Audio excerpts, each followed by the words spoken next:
अस्सलाम वालेकुम दोस्तों, आज की वीडियो आप लोगों के लिए बहुत ही इंटरेस्टिंग है। इस बच्चे ने अनिरुद्ध आचार्य से कहा है कि गुरुजी भगवान कुछ नहीं होता। सेम इसी लिहाज से आखिर से मैं डॉक्टर जाकिर नायक का जवाब भी सुनते हैं। इसने भी जवाब दिया है। चलिए वीडियो स्टार्ट करते हैं। कथा सुनता हूँ और मैं जब स्कूल में बच्चों को जाके ये थी इनके बारे में बताता हूँ तो बच्चे बोलते हैं कि भगवान कुछ नहीं होते। इन बातों पे हमें क्या करना चाहिए? उनसे कहना कि बेटा भगवान नहीं होते तो फिर ये सूर्य अपने समय से कैसे आ रहे हैं? सूर्य समय से आ रहे हैं, समय से जा रहे हैं। भाई व्यवस्थाएं चल रही हैं तो व्यवस्थाएं बनी हैं तो व्यवस्थाओं को बनाने वाला भी तो कोई होगा, वो कोई ईश्वर ही है ना। उनसे बोलना कि जैसे दूध में घी होता है, उनसे बोलना कि बताओ दूध में घी होता है, वो बोलेंगे हाँ। दही बनाओ, दही का मंथन करो, घी निकलता है ना। जैसे दूध में घी होता है पर दिखाई नहीं पड़ता, उसी प्रकार भगवान कण कण में है, दिखाई नहीं पड़ते। जब आप पहली बार स्कूल गए थे तो आपको पता था कि ये आ है, ये का है, ये खा है, आपको पता था? जी। छोटा सा बच्चा जब पहली बार स्कूल जाता है उसे ये पता नहीं होता कि का खा गा घा क्या होता है, लेकिन पढ़ाते पढ़ाते समझाते समझाते समझते समझते उसे पता लग जाता है ये का है, ये खा है। उसी प्रकार जब आप सत्संग करेंगे तो आपको भी पता लग जाएगा कि भगवान कहाँ कहाँ है। का फॉर का मीन्स कण कण में रहता है ना। का मतलब वो कण कण में रहता है। And I am student of 11th standard and I am in Swami Vivekananda College, Chembur. First of all, I would like to say this is my first time to attend this type of event and I am glad to say मुझे sir जी का जो speech था वो बहुत अच्छा लगा और मेरे मन में इस्लाम धर्म के बारे में जो गलत फहमियाँ थी वो एक चुटकी में ख़त्म हो गई।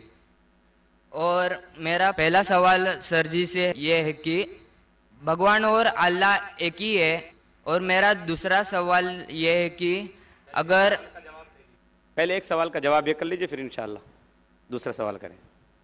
भाई साहब ने कहा कि वो पहली बार ऐसे मजमे में मौजूद है और बहुत खुश है। एक चुटकी में उसके सारे गलत फहमियाँ इस्लाम की दूर हो गई। अल्हम्दुलिल्लाह, अल्लाह ताला आपको हिदायत दे। और उसका सवाल है कि क्या भगवान और अल्लाह एक ही है? इस सवाल के दो रुख हो सकते, दो रुख। आप कॉमर किधर लगाते वो इंपॉर्टेंट है। अल्लाह और भगवान एक है? हाँ एक है, एक ही है, दो तो नहीं है। अगर कहेंगे कि अल्लाह और भगवान यकसा है तो सवाल दूसरा रुख ले लेता है। इसका जवाब अगर आप पूछना चाहते कि अल्लाह और भगवान एक है तो बेशक एक है। अगर आप पूछना चाहते हैं जो अल्लाह और भगवान, जो हिंदू लोग जो भगवान में मानते हैं और मुसलमान जो अल्लाह में मानते हैं वो एक है, तो मेरा जवाब इसमें ये कि अगर आप सही तरीके से हिंदू धर्म की किताबों का मुताला करेंगे और सही तरीके से इस्लाम धर्म की किताब का मुताला करेंगे तो दोनों यकसा है, वही है। लेकिन अगर जो मजहब के धर्म अधिकारी है उनकी बात सुनेंगे, जो किताबों के हवाले से दूर है, किताब के पैगाम से दूर है, तो हो सकता है आपको गलत राय मिलेंगी। जैसे मैंने फरमाया था मेरे तकरीर में कि कुरान में लिखा है सूरह इखलास में सूरह नंबर 112 आयत नंबर 1 में कुल हुवल्लाहु अहद, कहो कि अल्लाह एक है। उसी तरीके से आप जब हिंदू मजहब की किताब का मुताला करते हैं, आप पढ़ते हैं, उसमें लिखा है छंदोग्य उपनिषद में अध्याय number 6 section number 2 shloka number 1 में लिखा है एकम एविदित्यम, भगवान एक है, ईश्वर एक है, दूसरा नहीं है। लिखा है श्वेता उपनिषद में चैप्टर नंबर 6 श्लोका नंबर 9 में नाचस्य कसिज जनिता न चदीपा, उस भगवान के कोई वालिदैन नहीं है, कोई रब नहीं है। भगवान का कोई माँ नहीं है, कोई वालिद नहीं है, कोई सुपीरियर नहीं है। लिखा है श्वेता उपनिषद में चैप्टर नंबर 4 श्लोका नंबर 19 में नात्यस्य प्रतिमा अस्ति, उस ईश्वर की कोई प्रतिमा नहीं। प्रतिमा का मतलब है अक्स, painting, picture, portrait, statue, idol. उस भगवान की कोई प्रतिमा नहीं, कोई पिक्चर नहीं, कोई पेंटिंग नहीं, कोई अक्स नहीं, कोई फोटोग्राफ नहीं, कोई आइडल नहीं, कोई स्टैच्यू नहीं। ये दोहराया गया है यजुर्वेद में चैप्टर नंबर 32 श्लोका नंबर 3 में नात्यस्य प्रतिमा अस्ति, उस ईश्वर का कोई अक्स नहीं, कोई प्रतिमा नहीं, कोई पिक्चर नहीं, कोई पेंटिंग नहीं, कोई फोटोग्राफ नहीं। तो जब आप मुताला करेंगे हिंदू मजहबी किताब का और कुरान का, हिंदू मजहबी किताब का ब्रह्म सूत्र में कहा गया है एकम ब्राह्म देवत्या नास्ते नीना नास्ते किंचन, भगवान एक ही है, दूसरा नहीं है, नहीं है, नहीं है, जरा भी नहीं है। There is only one God, not a second one, not at all, not at all, not in the least bit. तो जब हम इस्लाम और हिंदू मजहबी किताब का मुताला करेंगे हमें पता चलता है कि ईश्वर, अल्लाह, भगवान, खालिक, मालिक एक ही है। और उस खालिक, मालिक, ईश्वर, भगवान, अल्लाह का कोई अक्स नहीं, कोई पेंटिंग नहीं, कोई मूर्ति नहीं, कोई फोटोग्राफ नहीं। हमें सिर्फ उस अकेले ईश्वर अल्लाह की इबादत करना चाहिए। आपने बताया था कि नमाज पढ़ते समय जैसे हम सजदा करते हैं, उस सजदे की स्थिति में जैसे माइग्रेन पेन और स्टमक प्रॉब्लम, सियाटिका, सर्वाइकल, नी की प्रॉब्लम, इनमें ब्लड का सर्कुलेशन होता है, वो मैं मानता हूँ। लेकिन कन्फ्यूज इस बात का है कि जब हम ध्यान करते हैं, मैं योग में जैसे दयानंद सरस्वती से, पतंजलि योग ट्रस्ट से मैं योग सीखा हूँ, उसमें बताया है जब ध्यान हम एक जगह पे करेंगे, आँखों को एक जगह पे रखेंगे तो ध्यान की धारणा अपने आप बदल जाएगी, ध्यान धारणा समाधि। तो इसमें जब हम सजदा करते हैं तो जैसे वज्रासन में घुटने मोड़ के सजदा नीचे को, फोरहेड को धरती में टच करते हैं, फिर हम उठते हैं तो हमारी जब नज़र हट जाएगी उस जगह से तो ध्यान एक तरफ से वहाँ से हट जाएगा। तो ऊपर वाले के लिए, जैसे अल्लाह के लिए ध्यान कहाँ से रहेगा? Thank you. भाई साहब ने सवाल किया कि जब सजदे में जाते, सजदा अहम रुकन है, तो नज़र एक तरफ होनी चाहिए, हम सजदे से उठ जाते तो ध्यान भटक सकता है, नज़र दूसरी की जा सकती।